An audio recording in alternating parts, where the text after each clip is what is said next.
अमरावतीच्या पांढरी खानपूरमधील प्रवेशद्वार प्रकरणी अद्याप तोडगा निघाला नाहीये। डॉक्टर बाबासाहेब आंबेडकर यांच्या नावाच्या कमानीसाठी बौद्ध समाजाकडून गेल्या 2 दिवसांपासून विभागीय आयुक्तालयासमोर आंदोलन सुरू आहे।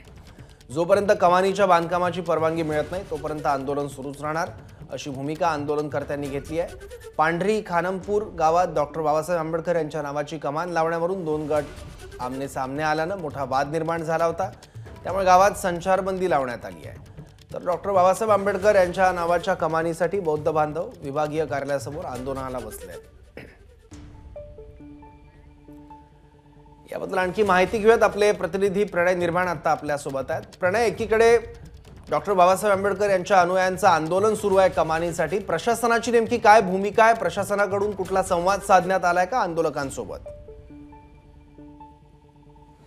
नक्की सौरभ, आपल्याला माहिती आहे की 2 दिवसापूर्वी जे अंजनगाव सुरजी तालुका खानापूर येथील जे आंबेडकर अनुयायी आहे ते पायी चालत मुंबईच्या दिशेने रवाना झाले होते। अमरावतीमध्ये त्यांनी आयुक्तांशी भेट घेतली, तेव्हा आयुक्त मॅडम यांनी 3 दिवसाचा वेळ मागितला की 3 दिवस आम्हाला वेळ द्या, आम्ही नक्की याच्यातून तोडगा काढू अशी त्यांना विनंती केली। परंतु तुम्ही परत जा अशी सुद्धा विनंती केली, परंतु या खानापूरच्या आंबेडकर अनुयायांनी एक निर्णय घेतलेला आहे की 3 दिवस तुम्हाला आम्ही वेळ देतो, परंतु 3 दिवस आम्ही आयुक्त कार्यालयाच्या समोरच ठिय्या मांडू आणि इथून आम्हाला जोपर्यंत बांधकामाची परवानगी मिळणार नाही प्रवेशद्वाराची तोपर्यंत आम्ही इथून जाणार नाही अशी भूमिका घेतली। आणि 3 दिवसापासून हे जे अनुयायी आहेत ते सगळे याच ठिकाणी ठाण मांडून आहे।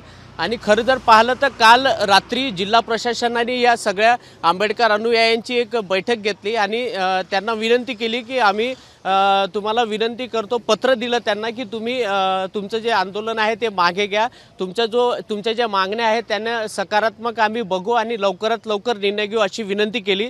परंतु त्या विनंतीला या आंबेडकर अनुयायांनी जो सन्मान दिला, परंतु त्यांनी सांगितलं की आम्हाला बांधकामाची परवानगीचं पत्र पाहिजे, तोपर्यंत आम्ही इथून हलणार नाही अशी ठाम भूमिका घेतली। आपल्यासोबत काही महिला आपण त्यांच्याशी बोलूया। काय संवाद झाला जिल्हा प्रशासनाच्या वतीनं काल रात्री बैठक झालेली आहे सरांसोबत। त्यांनी आम्हाला पत्र दिलं, पत्रामध्ये आम्हाला काहीच तोडगा दिसला नाही आहे। आम्हाला 3 दिवसाची अवधी मागितली होती आयुक्त मॅडमनी, आम्ही त्यांच्या शब्दाचा मान ठेवून इथं 3 दिवस बसलेलो आहोत। आज 6 वाजेपर्यंत काय तोडगा काढतील अशी आशा बाळगतो आम्ही।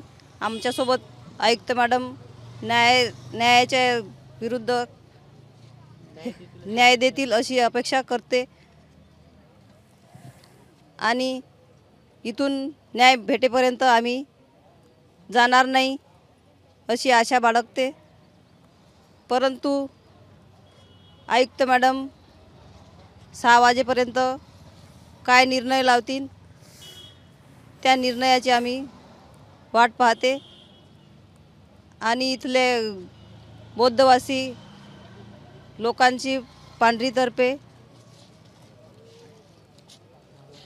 आभार मानते। त्यांनी आमचे चहा नाश्ता जेवण वगैरे सौरभ, आपण बघितलं की आज सायंकाळी 6 वाजेपर्यंत जे 3 दिवसाचा वेळ मागितला होता जिल्हा प्रशासनाने आयुक्त मॅडमनी, तो 3 दिवसाचा वेळ आज सायंकाळी संपतोय आणि आंदोलकांनी 6 वाजेपर्यंतचा अल्टिमेटम जिल्हा प्रशासनाने दिलेले की 6 वाजेपर्यंत आम्हाला जे प्रवेशद्वाराची परवानगी आहे त्या परवानगीचा कागद आमच्या हाती द्यावा आणि तरच आम्ही इथून जाऊ, जर अन्यथा दिलं नाही तर आम्ही इथं ठाण मांडून राहणार आहोत अशी ठाम भूमिका या सगळ्या आंबेडकर अनुयायांनी घेतलेली आहे। सौरभ, ठीक आहे, यातून आता काही तोडगा निघतो काय बघावं लागेल। प्रणय, धन्यवाद या माहितीबद्दल। एबीपी माझा, उघडा डोळे बघा नीट।